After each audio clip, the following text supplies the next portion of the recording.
ದೆಹಲಿಗೆ ಹೋಗಲ್ವಾ ಸಿಎಂ ಸಿದ್ದರಾಮಯ್ಯನವರು ಅನ್ನುವಂತಹ ಸಹಜ ಪ್ರಶ್ನೆ ಇದೆ. ಇದಕ್ಕೆ ಮುಖ್ಯಮಂತ್ರಿಗಳನ್ನ ಕೇಳಿದ್ರೆ ಆ ರೀತಿಯ ಉತ್ತರವನ್ನು ಕೂಡ ಕೊಟ್ಟಿದ್ದಾರೆ. ರಾಜ್ಯದಲ್ಲಿ ಕಾಂಗ್ರೆಸ್ ಪವರ್ ಶೇರಿಂಗ್ ವಿಚಾರಕ್ಕೆ ಸಂಬಂಧಪಟ್ಟ ಹಾಗೆ ಹೈಕಮಾಂಡ್ ಎಲ್ಲವನ್ನ ಸ್ಪಷ್ಟವಾಗಿ ತೀರ್ಮಾನ ಮಾಡುತ್ತೆ.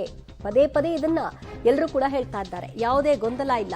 ಸಿಎಂ ಡಿಸಿಎಂ ಜೊತೆಯಲ್ಲೇ ಇದ್ದಾರೆ. ದೆಹಲಿಗೆ ಶಾಸಕರು ಹೋಗಿರುವುದು ಸಚಿವ ಸ್ಥಾನದ ಆಸೆಗಾಗಿ. ಯಾರೂ ಕೂಡ ಡಿಕೆ ಪರವಾಗಿ ಲಾಬಿ ಮಾಡಿದ್ದಲ್ಲ. ನನಗೂ ಒಂದು ಬಾರಿ ಸಿಎಂ ಅವಕಾಶ ಕೊಡಿ ಅಂತ ಡಿಕೆ ಕೇಳಿದ್ದಾರೆ. ಈ ಬಗ್ಗೆ ಹೈಕಮಾಂಡ್ ತೀರ್ಮಾನವನ್ನ ತೆಗೆದುಕೊಳ್ಳುತ್ತೆ. ಅದು ನಿರ್ಧಾರ ಮಾಡಬೇಕಾಗಿರೋದು ಅವರು. ಶೀಘ್ರದಲ್ಲೇ ಎಲ್ಲಕ್ಕೂ ಕೂಡ ಹೈಕಮಾಂಡ್ ಪರಿಹಾರವನ್ನ ಒದಗಿಸಲಿದೆ ಅಂತ ಮಂಡ್ಯದಲ್ಲಿ ಸಚಿವ ಚಲುವರಾಯಸ್ವಾಮಿ ಅವರು ಡೆಲ್ಲಿಗೆ ಹೋಗಿ ಬಂದ ನಂತರದಲ್ಲಿ ಪ್ರತಿಕ್ರಿಯೆ ಕೊಟ್ಟಿದ್ದಾರೆ.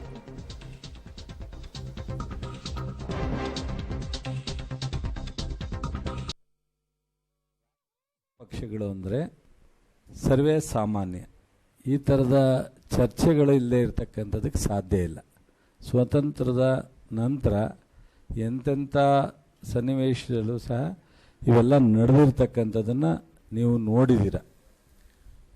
ನಮಗೆ ಮುಖ್ಯಮಂತ್ರಿಗಳು ಮೊನ್ನೆ ಸ್ಪಷ್ಟಪಡಿಸಿದ್ದಾರೆ.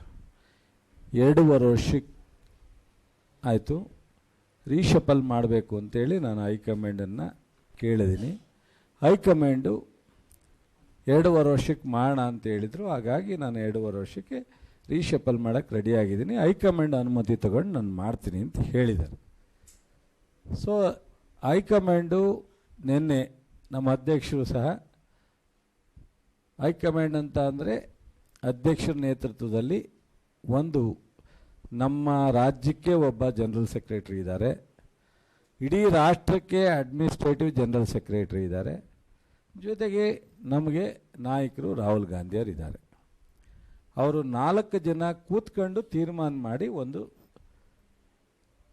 ನಾವು ರೀಶಫಲ್ ಬಗ್ಗೆ ಅಥವಾ ರಾಜ್ಯದ ರಾಜಕಾರಣದ ಬಗ್ಗೆ ಒಂದು ಸ್ಪಷ್ಟವಾದಂಥ ಒಂದು